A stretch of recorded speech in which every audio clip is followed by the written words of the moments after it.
ಅಮೃತದಂತ ಹಾಲು ಕೊಡುವ ಹಸುವನ್ನ ರಾಜಕೀಯಕ್ಕಾಗಿ ಬಳಸಿಕೊಂಡಿರುವ ಬಿಜೆಪಿ ಅದರಿಂದ ಹುಲುಸಾದ ಫಸಲನ್ನ ಪಡೆದಿದೆ.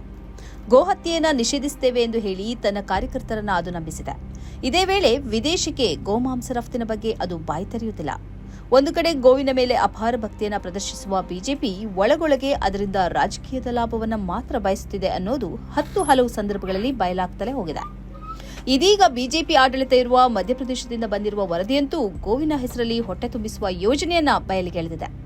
ಮಧ್ಯಪ್ರದೇಶದ ನಾನಾಜಿ ದೇಶ್ಮುಖ್ ಪಶುವೈದ್ಯಕೀಯ ವಿಜ್ಞಾನ ವಿಶ್ವವಿದ್ಯಾಲಯದಲ್ಲಿ ಹಸುವಿನ ಸೆಗಣಿ, ಹಸುವಿನ ಮೂತ್ರ ಮತ್ತು ಹಾಲಿನ ಮಿಶ್ರಣವಾದ ಪಂಚಗವ್ಯವನ್ನು ಬಳಸಿಕೊಂಡು ಕ್ಯಾನ್ಸರ್ನಂತಹ ಗಂಭೀರ ರೋಗಗಳಿಗೆ ಚಿಕಿತ್ಸೆ ನೀಡುವ ಸಂಶೋಧನೆ ನಡೆಸುವುದಾಗಿ ಹೇಳಲಾಗಿತ್ತು.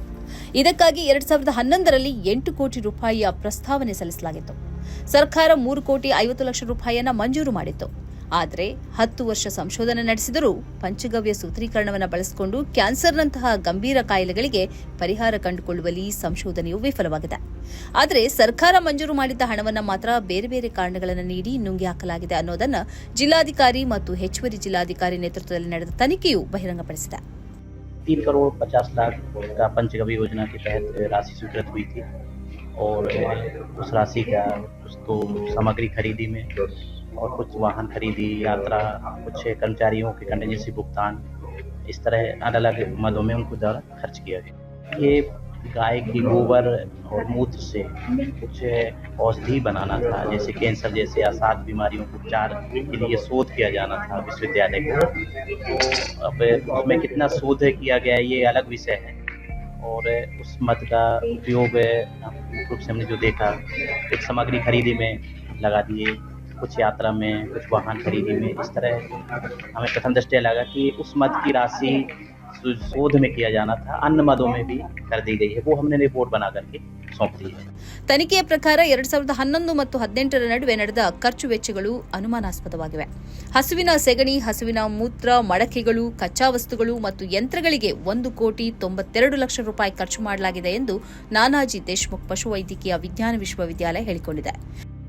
देखिए, ये योजना 2012 से करीब 2018 तक चली और इसकी जो भी फंडिंग एजेंसी थी उसको हमने टेक्निकल रिपोर्ट्स और फाइनेंशियल रिपोर्ट्स पूरी ऑडिटेड दी गई थी उस समय विश्वविद्यालय द्वारा. और अभी हाल ही में जो कमिश्नर साहब ने एक जांच टीम गठित की थी उसको सारे जो भी रिक्वायर्ड डॉक्यूमेंट्स वो हमने दे दी और अभी देखते हैं कि उसमें क्या आता है उसके बारे में. ಆದರೆ ಇದರ ಮಾರುಕಟ್ಟೆ ಮೌಲ್ಯ ಕೇವಲ 15 ರಿಂದ 20 ಲಕ್ಷ ರೂಪಾಯಿ ಎಂದು ತನಿಖೆಯಲ್ಲಿ ಕಂಡುಕೊಳ್ಳಲಾಗಿದೆ. ಸಂಶೋಧನೆ ನೆಪದಲ್ಲಿ ಗೋವಾ ಮತ್ತು ಬೆಂಗಳೂರು ಸೇರಿದಂತೆ ಹಲವು ನಗರಗಳಿಗೆ ಸುಮಾರು 24 ಬಾರಿ ವಿಮಾನ ಪ್ರಯಾಣವನ್ನು ಮಾಡಲಾಗಿದೆ. ಪಂಚಗವ್ಯ ಯೋಜನೆಯ ನೆಪದಲ್ಲಿ ವಿಶ್ವವಿದ್ಯಾಲಯದ ತಂಡವು ಗೋವಾಕ್ಕೆ ಭೇಟಿ ನೀಡಿದೆ. ಸುಮಾರು 8 ಲಕ್ಷ ಮೌಲ್ಯದ ಕಾರನ್ನು ಖರೀದಿಸಿದೆ. ಪೆಟ್ರೋಲ್ ಮತ್ತು ಡೀಸೆಲ್ನ ಹೆಸರಲ್ಲಿ 8 ಲಕ್ಷ ರೂಪಾಯಿಯನ್ನು ಖರ್ಚು ತೋರಿಸಲಾಗಿದೆ. ಕಾರ್ಮಿಕರಿಗೆ ವೇತನವೆಂದು ಸುಮಾರು 4 ಕೋಟಿ ರೂಪಾಯಿ ಖರ್ಚು ತೋರಿಸಲಾಗಿದೆ. ಎಲೆಕ್ಟ್ರಾನಿಕ್ ವಸ್ತುಗಳ ಖರೀದಿಗೆ ಸುಮಾರು 15 ಲಕ್ಷ ರೂಪಾಯಿಯನ್ನ ವೆಚ್ಚ ಮಾಡಲಾಗಿದೆ ಎಂದು ವೈದ್ಯಕೀಯ ವಿಜ್ಞಾನ ವಿಶ್ವವಿದ್ಯಾಲಯವು ಖರ್ಚು ವೆಚ್ಚಗಳನ್ನು ತೋರಿಸಿದೆ. ವಿಶೇಷ ಏನಂದ್ರೆ ಈ ಸಂಶೋಧನೆಗೆ ಈ ಎಲೆಕ್ಟ್ರಾನಿಕ್ ವಸ್ತುಗಳ ಅಗತ್ಯವೇ ಇರಲಿಲ್ಲ. ಅಂತೂ ಹಸುವಿನ ಹೆಸರಲ್ಲಿ ಬಿಜೆಪಿ ರಾಜಕೀಯ ಮಾಡುತ್ತಿದೆ ಎಂಬ ಆರೋಪದ ನಡುವೆ ಹಸುವಿನ ಹಾಲು, ಸೆಗಣಿ, ಮೂತ್ರಗಳ ಹೆಸರಲ್ಲೂ ದೇಶದ ಖಜಾನೆಗೆ ಮೋಸ ಮಾಡಲಾಗ್ತಿದೆ ಅನ್ನೋದು ಬಹಿರಂಗವಾಗಿದೆ. ಮಧ್ಯಪ್ರದೇಶದಲ್ಲಿ ಇರೋದು ಬಿಜೆಪಿ ಸರ್ಕಾರ, ಹಣವನ್ನ ಮಂಜೂರು ಮಾಡಿರುವುದು ಬಿಜೆಪಿ ಸರ್ಕಾರ. ಅಂತೂ ಬಾಯಿ ಬಾರದ ಹಸುವನ್ನ ರಾಜಕಾರಣಿಗಳು ದುರುಪಯೋಗಿಸುತ್ತಿದ್ದಾರೆ. ಸಂಶೋಧನೆ ಹೆಸರಲ್ಲಿ ಭ್ರಷ್ಟಾಚಾರ ಎಸಗುತ್ತಿದ್ದಾರೆ. ಈ ಯಾವೂ ಗೊತ್ತಿಲ್ಲದ ಹಸುಗಳು ಮಾತ್ರ ಸರಿಯಾದ ಪೋಷಣೆಯೂ ಇಲ್ಲದೆ ಬೀದಿಯಲ್ಲಿ ಅಡ್ಡಾಡುತ್ತಿವೆ. ಸ್ನೇಹಿತರೆ, ನಿಮ್ಮ ಅದ್ಭುತ ಬೆಂಬಲದಿಂದ ಸನ್ಮಾರ್ಗ ನ್ಯೂಸ್ ಚಾನೆಲ್ ಈಗ 2 ಲಕ್ಷ ಸಬ್ಸ್ಕ್ರೈಬರ್ಗಳನ್ನು ದಾಟಿದೆ. ಇದು ನಮ್ಮ ಯಶಸ್ಸಲ್ಲ, ಇದು ನಿಮ್ಮ ಯಶಸ್ಸು. ನಮ್ಮ ಮುಂದಿನ ಗುರಿ 4 ಲಕ್ಷ. ಇದು ಕಷ್ಟವಲ್ಲ. ನೀವು ಮಾಡಬೇಕಾದದ್ದು ಸಿಂಪಲ್.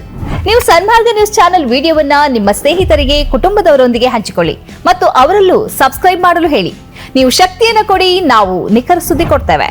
ಧನ್ಯವಾದಗಳು.